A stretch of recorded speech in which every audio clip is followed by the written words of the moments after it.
Before meeting with a potential client, the clinic must use a screening process to make sure the client can be retained. This must involve a minimum of 3 steps.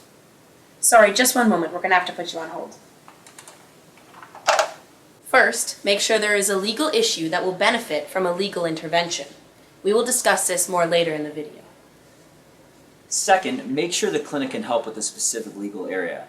As you know by now, clinics do not provide services in every area of the law. Sorry for the wait. We can transfer you over to one of our students. Third, a clinic must make appropriate referrals. If the clinic cannot help the client, they can be referred to another community service.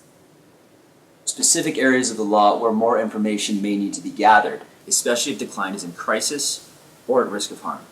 Let's watch as Brian makes a basic client screening call on the telephone.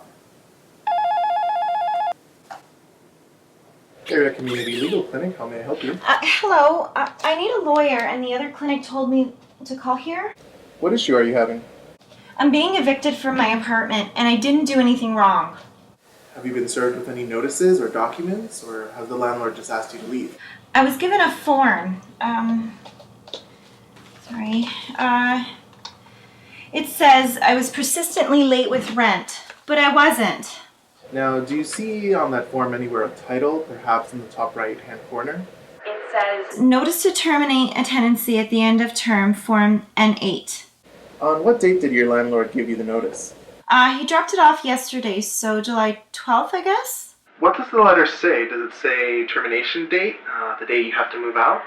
It says that I have to move by August 31st. Is your tenancy month to month, or did you sign a lease? It's month to month. So the landlord said that you were late with rent and you weren't? Maybe once or twice, but I really think he's just trying to get rid of me because we don't really get along. Okay, Mrs. Jones, I'm going to book you an appointment to come in and talk to a law student. You'll need to bring the notice with you. You should also bring any rent receipts you have and any letters or emails that you've had with your landlord. How's this Thursday? I can get my friend to babysit. Thursday's okay. All right, I'm booking you with Jordan. You'll ask for him when you arrive at the clinic. Just let me gather some of your basic information now and give you directions to get here. Okay, thank you. Not a problem. Let's go over what we've learned. Before any client retains services, the clinic student or support staff generally checks to see if the clinic can provide help by using a screening process. The purpose of the screening process is to ensure that the client has a genuine legal issue in which the clinic can provide support. First, make sure that there is a legal issue. Many times, clients will seek legal services for issues that do not require legal intervention. In this example, had the landlord only verbally asked the client to leave, there would be no legal issue, and the client would not be obligated to leave their home. The N8 notice is a document that indicates that the landlord intends to take legal steps to remove the client from her home. Second, make sure the clinic can help. It is also important to establish that the client has a legal issue in an area in which the clinic can provide services. It is also important to provide as much information on the issue before having the client come in for their intake.